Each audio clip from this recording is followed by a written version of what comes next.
الذي بايعتم به وذلك هو الفوز العظيم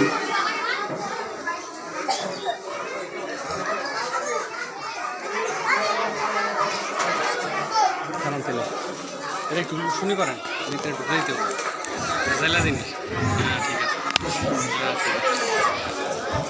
আলহামদুলিল্লাহ মনে শুনতে টিভি লেগে সাফিয়া আইডিয়াল মাদ্রাসা ও মসজিদ কমপ্লেক্সের উদ্যোগে পঞ্চম বার্ষিক ওয়াজ মাহফিলের প্রতিযোগিতা অনুষ্ঠানের সম্মানিত সভাপতি বিশেষ অতিথি উপস্থিত রয়েছেন আমার প্রিয় ছাত্রছাত্রী ভাই ও বন্ধুগণ, সকলের প্রতি আন্তরিক অভিনন্দন ও শুভেচ্ছা। মহান আল্লাহ রাব্বুল আলামিনের দরবারে শুকরিয়া আদায় করছি যে মহান আল্লাহ রাব্বুল আলামিন আজকে এই বরকতময় মজলিসে আমাদেরকে সমবেত হওয়ার তৌফিক দান করেছেন।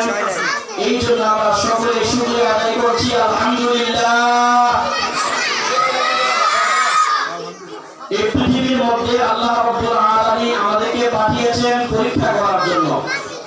এটা আল্লাহ তাআলা কোরআনে কারিমে নিজে উল্লেখ করেছেন, আল্লাযী খালাকাল মাউতা ওয়াল হায়াতা লিয়াবলুয়াকুম আইয়ুকুম আহসানু আমালা। তিনি সেই সত্তা যিনি মৃত্যু এবং হায়াত সৃষ্টি করেছেন তোমাদেরকে পরীক্ষা করার জন্য কে তোমাদের মধ্যে কর্ম উত্তম। কোরআনে কারীমের মধ্যে আল্লাহ তাআলা উল্লেখ করেছেন, ফামান যুহজিহা আনিন নারি ওয়া উদখিলাল জান্নাতা ফাকাদ ফাজ।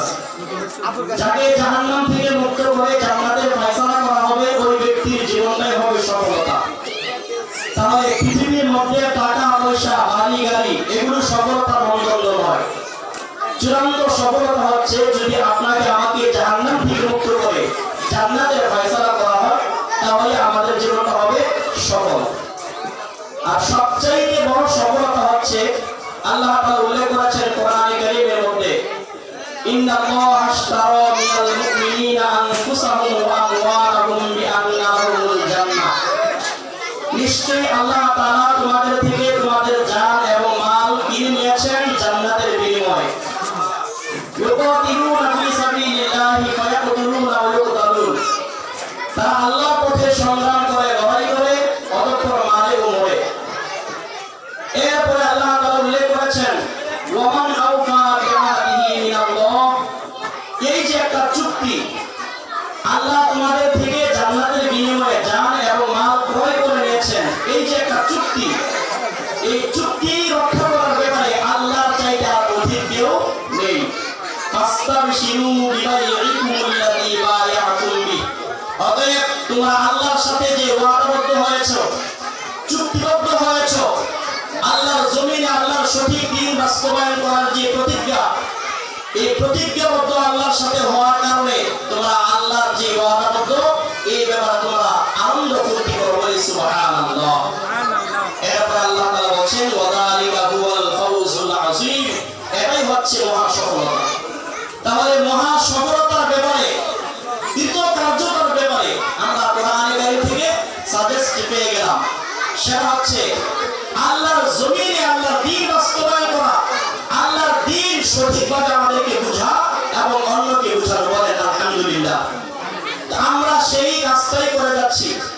আপনারা আলহামদুলিল্লাহ যারা প্রতিযোগিতায় অংশগ্রহণ করেছেন, এই প্রতিযোগিতার ব্যাপারে আল্লাহ তাআলা বলেন, ওয়াসারিউ ইলা মাগফিরাতিন মির রাব্বিকুম। তোমরা প্রতিযোগিতা করো, দৌড়ে আসো আল্লাহর ক্ষমার দিকে, ওয়া জান্নাতিন, এবং সেই জান্নাতের দিকে, আরদুহাস সামাওয়াতু ওয়াল আরদ, যা বিশালতা আকাশ এবং জমিনের চাইতেও আরো বহুগুণ বড়। সুবহানাল্লাহ। এই পৃথিবীর মধ্যে আমরা প্রতিযোগিতার মাধ্যমে দুনিয়ার মধ্যে এসেছি। একটা বাচ্চা যখন ছোট থেকে বড় হয়, তখন সে আস্তে আস্তে হামাগুড়ি দিয়ে চলে, এরপরে সে কোনো কিছু ধরে দাঁড়ানোর জন্য চেষ্টা করে। এই ছেলেটাই যখন আবার বড় হয়ে যায়, তখন সে দৌড় প্রতিযোগিতা করে। তাহলে প্রতিযোগিতার বাইরে কোনো কিছুই নয়। এই পৃথিবীটাই হচ্ছে একটা প্রতিযোগিতা। তবে সেই প্রতিযোগিতা হতে হবে আল্লাহর ক্ষমার দিকে, আল্লাহর জান্নাতের দিকে।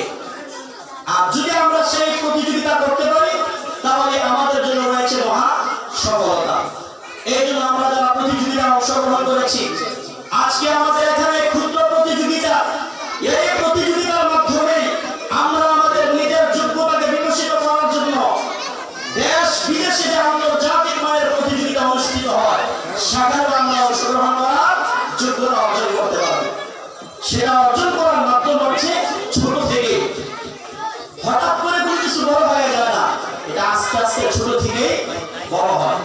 এই জন্য আমরা সকলে চেষ্টা করবো কোরআনে কারীম এবং আমরা যে হাদিসগুলো শিক্ষা করছি, এই হাদিস এবং কোরআনে কারীম যে আমরা শিক্ষা করছি, এটা নিজেদের ভিতরে সীমাবদ্ধ না রেখে সমাজের মধ্যে আমার বাপ মা যারা কোরআনে কারীম পড়তে পারে না এবং যারা হাদিস যারা পড়তে পারে না, তাদের মাঝে কিভাবে কোরআন এবং হাদিসের চর্চা বাড়ানো যায়, কিভাবে তাদের মাঝে কোরআন এবং হাদিসের ইলম হাসিল করার ব্যবস্থা করা যায়, সেই চেষ্টায় আমাদেরকে করতে হবে।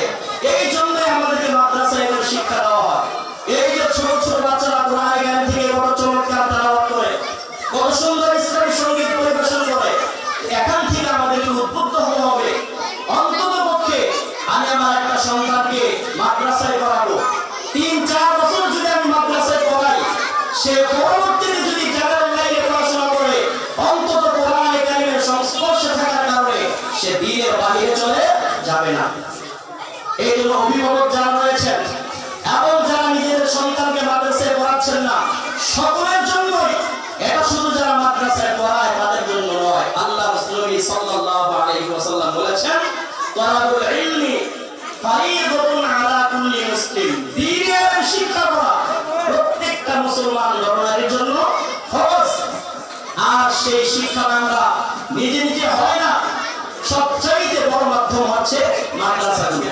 আমরা যদি আমাদের সন্তানদেরকে 2-3 বছর মাদ্রাসায় পড়াতে পারি, অন্তত কোরআনে কারীম এবং ইসলামের যে বেসিক জ্ঞানটা রয়েছে, নামাজের ভিতরে কয় ফরজ, ওযুর মধ্যে কয় ফরজ, ওযু ভাঙার কারণ কি, নামাজ ভাঙার কারণ কি, এমনকি ঈমান ভঙ্গের কারণ কি, এগুলো আমরা অনেকেই জানি না। কিন্তু এই যে ছোট ছোট ছেলেমেয়েরা তারা এগুলো জানতে পারছে কিসের কারণে? মাদ্রাসায় পড়ার কারণে। এই জন্য আমরা যারা আমাদের সন্তানদেরকে মাদ্রাসায় দিয়েছি, তারা এখানে আজকে কোরআন কারীম থেকে তেলাওয়াত করছে, হাদিস তেলাওয়াত করছে, ইসলামী সঙ্গীত পরিবেশন করছে। এটাই হচ্ছে আমি একজন অভিভাবক হিসাবে, একজন পিতা হিসাবে আমার গর্ব করা উচিত। আমরা গর্ব করি আমার সন্তান কি পরিমাণ টাকা ইনকাম করে, আমার সন্তান কোন জায়গায় কি করেছে না করেছে, আমরা এটা নিয়ে গর্ব করি। কিন্তু আমার সন্তান কোরআন পড়তে পারে কিনা, আমার সন্তান নামাজ কিভাবে শুদ্ধ করে পড়তে হয় এটা পারে কিনা, আমরা এগুলো নিয়ে গর্ব করি না। এই জন্য আমাদের উচিত আমাদের ছেলে সন্তানদেরকে দ্বীন শিক্ষায় শিক্ষিত করা। আল্লাহ রাব্বুল আলামিন আমাদের সবাইকে এই দ্বীন শিক্ষায় শিক্ষিত হওয়ার তৌফিক দান করুন এবং এই সালাফি আইয়ুব মাদ্রাসার আজকের মাহফিলকে কবুল করুন। আমিন। আসসালামু আলাইকুম ওয়া রাহমাতুল্লাহি ওয়া বারাকাতুহু। মাশাআল্লাহ, জাযাকাল্লাহু আহসানাল জাযা। শাইখকে অসংখ্য ধন্যবাদ গুরুত্বপূর্ণ নসিহতমূলক বক্তব্য পরিবেশন করার জন্য। এই পর্যায়ে কাটছেন দীর্ঘ 1 বছর